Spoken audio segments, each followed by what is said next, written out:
একা একা ভালো লাগছে না, দেখি করে দিয়েছে আর 20 মিনিট মতো পরেই গেটটি খুলে দেবে। আমি এই ভারী ব্যাগটা নিয়ে এখন আমাকে ওয়েট করতে হবে প্রায় 2 ঘন্টা। এই যে তোমার খাবার দিয়েছি, দেখতে পাচ্ছ না, প্রায় 1 ঘন্টা হয়ে গেছে। ভারী ব্যাগ নিয়ে তো আমার ভীষণই কষ্ট হচ্ছে, আমার ভীষণ বোরিং লাগছে, ঘুম পাচ্ছে।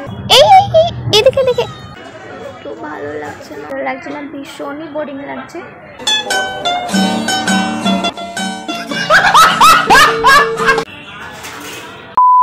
Hello everyone, welcome back to my channel. তোমরা সবাই কেমন আছো? আশা করছি তোমরা খুব ভালো আছো, আর আমিও তোমাদের ভালোবাসি, অনেক ভালো আছি। তো আজকে আমি আর দিদি এসেছি দত্তপুকুর। এখানে অ্যাকচুয়ালি দিদির আজকে এক্সাম পড়েছে, তো সেই কারণে আমরা এসেছি। তো দিদি এখন খাচ্ছে কেক, যেটা আমিও এখনই খাবো। তো দিদির একটু পরেই এক্সাম, তো সেই জন্য আমরা একটু বসে আছি এখানে, গল্প করছি, খাচ্ছি যাচ্ছি। এই কেকটা কিন্তু আমার ঠাকুমা দিয়েছে। তো যখনই আমার কিংবা দিদির যারই এক্সাম থাকুক না কেন, তো তখনই ঠাকুমা আমাদেরকে এই কেকটা দেয়, আর এই কেকটা ভীষণ টেস্টি। তো সেটাই আমরা খেয়ে এক্সাম দিতে যাই। তো গাইস, দিদি যে পেনটা নিয়ে এসেছিলো সেটা একটু ডিস্টার্ব করায়। এখন আমি আবার যাচ্ছি দিদির জন্য একটু পেন কিনতে। তো এই যে সামনের দিকে একটা দোকান দেখতে পাচ্ছি, তো দেখি এই দোকানে গিয়ে পাই কিনা। এই যে পেয়ে গেছি পেন। এই পেনগুলো আমাদের ওদিকে 3 টাকা করে নেয়, বাট এখানে 5 টাকা নিল। যাই হোক, দরকারের সময় যেটা পাই সেটাই ভালো, তাই না? দিদিকে পেনটা দিয়ে দিলাম। তো দিদি এখন চেক করছে যে এই পেনটা কোনো ডিস্টার্ব করছে কিনা। তো যাই হোক, চেক করে নিল। অ্যান্ড এখন আমরা আবার উঠে পড়েছি, কারণ এক্সামের টাইম হয়ে গেছে। তাই আমরা এখন সামনের দিকে যাচ্ছি। একদম গেটের সামনে গিয়ে আমরা দাঁড়িয়ে থাকবো, কারণ আর 20 মিনিট মতো পরেই গেটটি খুলে দেবে। যাই হোক, গেট খুলে দিয়েছে। তো দিদি এখন চলে যাচ্ছে ভিতরের দিকে। আর তারাও আমি তোমাদের স্কুলটাও দেখিয়ে দিচ্ছি যে কোন জায়গায় দিদির সিটটা পড়েছে। এই যে এই স্কুলটায় দিদি এক্সাম দিচ্ছে। তো আর হয়তো 5 মিনিটের মধ্যে এক্সাম স্টার্ট হয়ে যাবে। তো গাইস, দিদি তো এক্সাম দিতে চলে গেছে, আর আমি এই ভারী ব্যাগটা নিয়ে এখন আমাকে ওয়েট করতে হবে প্রায় 2 ঘন্টা। তো আমি কী করেছি এতটা টাইম কাটাবো সেটাই এখন ভাবছি। কিছু করার নেই, এই চারপাশটা এখন দেখবো ঘুরে ঘুরে যে আশেপাশে কী আছে। তো তোমাদেরকেও অবশ্যই দেখাবো। তোমরা কিন্তু অবশ্যই ব্লগটা কন্টিনিউ দেখতে থাকো, আশা করছি তোমাদের খুবই ভালো লাগবে। আমার একটি নতুন এক্সপিরিয়েন্স হচ্ছে আজকে। তো গাইস, তোমাদের একটা মজার বিষয় দেখায়।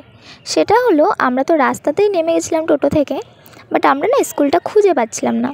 তো আমরা যতই সামনের দিকে যাচ্ছি না কেন, তবু আমরা স্কুলটা খুঁজে পাচ্ছি না যে কোথায় এক্সাম সেন্টারটা। অন্যান্য যারা এসেছিল তারাও কিন্তু স্কুলটা খুঁজে পাচ্ছিল না, কারণ একদম গলির মধ্যে দিয়ে যে কোন দিকে যাবে কোন দিকে ফিরবে তো কেউই বুঝতে পারছে না।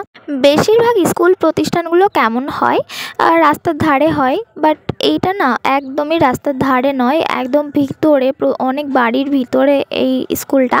তো সেই জন্য আমরা কিন্তু খুঁজে পাচ্ছিলাম না। তো আমরা যখন সামনের দিকে আসি, এই দেখো এইভাবে স্কুল লিখে এইভাবে অ্যারো চিহ্ন দিয়ে দিয়েছে যে আরও সামনের দিকে যেতে হবে, কোন দিকে যেতে হবে। তো এইখানে এসে আমাদের বেশ আমরা চিনে গেছি। তো এই বিষয়টা তো আমার কাছে ভীষণই মজার লেগেছে।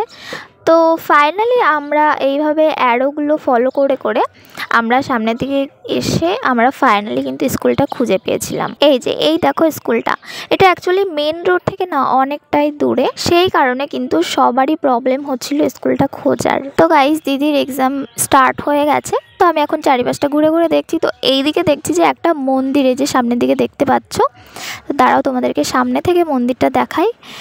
তো এই মন্দিরটা হলো অ্যাকচুয়ালি শিব মন্দির, বাট বাইরের দিকে রোদ্দুর, তার ভিতরে অন্ধকার, সেই জন্য দেখা যাচ্ছে না। জানি না ক্যামেরায় কতটা বোঝা যাচ্ছে। আর এই বাড়িটা দেখো, আমার ভীষণ সুন্দর লাগছে, কি বলবো। ওই যে সামনে যে দোকানটা দেখতে পাচ্ছ, এখান থেকেই কিন্তু আমি কলমটা কিনে নিয়ে গেছিলাম একটু আগে। তো চলো আবার সামনের দিকে যাওয়া যাক। এখন আমি কোথাও গিয়ে একটু জায়গা খুঁজি, তো সেখানে গিয়ে আমি বসবো, কারণ পা ব্যথা করছে, আর এই ভারী ব্যাগ নিয়ে তো আমার ভীষণই কষ্ট হচ্ছে। গাইস, তোমাদের আর একটা জিনিস দেখায়, সেটা হলো এই যে রাস্তাটা দেখতে পাচ্ছ, এটা কিন্তু মাটির রাস্তা। আমি তো প্রথমে অবাক হয়ে গেছিলাম যে মাটির রাস্তা তো সচরাচর এখন দেখা যায় না তেমন, বাট এখানে এই যে দেখলাম, ভালোই লাগলো। মাটির রাস্তার উপর হাঁটতে বেশ ভালোই একটা ফিলিং হলো, অন্যরকম। অনেকক্ষণ হাঁটাহাঁটি করলাম, এবার ভাবছি বসবো। তো এই জায়গাটা আমি ভাবছি এখানেই বসবো। তো বাড়ি থেকে আমি এই যে এই বস্তাটা নিয়ে এসেছিলাম, তো ওটাই আমি এখন পেতে নিলাম। তো এখানে আমি এখন বসে পড়েছি, আর এখানেই আমি বসে বসে এখন কাটাবো 2 ঘন্টা। একটা খাবার নিয়ে এসেছিলাম, যেটা ট্রেনের মধ্যে থেকে আমি কিনেছি, তো সেটাই এখন খাবো। তো আমি এখন খাবো, এটা হলো ঝাল ঝাল পাঁপড় ভাজা। তো আমি এটা কিনেছিলাম অ্যাকচুয়ালি একা একা বসে থাকতে হবে আমাকে, তো আমি কী করবো, একটু খেতে খেতে যেটুকু টাইম কাটানো যায়, তো সেই জন্য আর কি এটা কিনেছিলাম। তো এখন এটা আমি বসে বসে খাবো। তো চলো।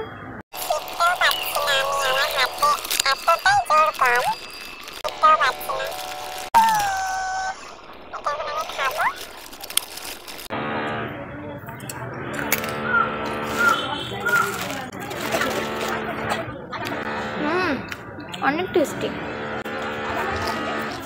তো গাইস এখানে আমি একটা কিউট বিড়াল দেখতে পেয়েছি, তো ও অনেকক্ষণ থেকে আমাদেরকে তাকিয়েছিল, তো ভাবলাম যে খাবারটা ওকেও একটু দিই। আয়, তুমি খাবে? আসো আসো, খেয়ে নাও। ও বুঝতে পারছে না যে আমি ওকে খাবার দিয়েছি, মিউ মিউ করেই যাচ্ছে। দেখি এদিক থেকে, কি হয়েছে তোমার? খাবার দিয়েছি দেখতে পাচ্ছ না? এই তো খাও তোমার খাবার, আসো। এই নাও এই নাও এই নাও, খাও খাও খাও। এই এদিকে এদিকে, খাবারটা খেয়ে নাও। ওকে খাবার দিয়েছি বাট ও বুঝতে পারছে না, এটা আমার দোষ নয়। যাই হোক, ও যখন দেখতে পাবে তখন হয়তো খেয়ে নেবে। আমি এদিকে খাই। এখনো ওখানেই বসে আছে বিড়ালটা। 2000 years later. তো গাইস প্রায় 1 ঘন্টা হয়ে গেছে, আমার ভীষণ বোরিং লাগছে, ঘুম পাচ্ছে, বাট এখানে এত মশা যে আমাকে বসতেও দিচ্ছে না ঠিক করে, তো ভালো লাগছে না। তো বসে বসে কি আর করব, তাই একটু টম টকিং খেলা করছি। এই যে আমি এখন টমকে মারছি, যে উল্টে পড়ে গেল।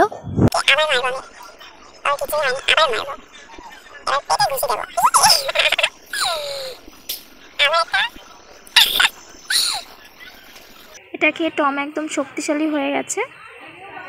2000 years later. গাইজ আমার আর টম টকিং খেলতে ভালো লাগছে না, ভীষণই বোরিং লাগছে। তো আমি এখন একটু বাজারের দিকে যাব, দেখি কিছু খাবার দাবার পাওয়া যায় কিনা, তো সেটা এখন আমি খাবো। তো আমি এই যে ব্যাগটা গুছিয়ে নিয়েছি, এখানে যে বস্তাটা পাতা ছিল, কি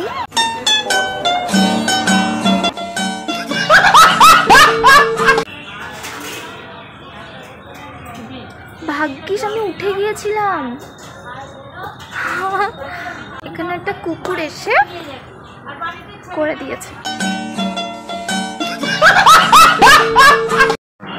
তো গাইজ আমি এখন বাজারের দিকে যাচ্ছি, তো দেখি কিছু পাওয়া যায় কিনা। একটু খিদেও পাচ্ছে কারণ অনেকক্ষণ থেকে বসে আছি আর একা একা ভালোও লাগছে না। দেখি ওইদিকে একটা ঘুগনির দোকান মতো দেখতে পাচ্ছি, তো দেখি ওখানে যাই, কিছু পাই কিনা দেখি। তো গাইজ আমি এই যে ঘুগনি পেয়ে গেছি।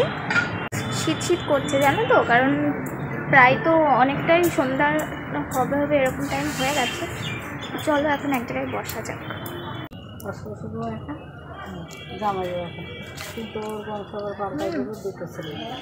টেস্টি আছে, গিয়ে যদি থাকো তাহলে মেয়ে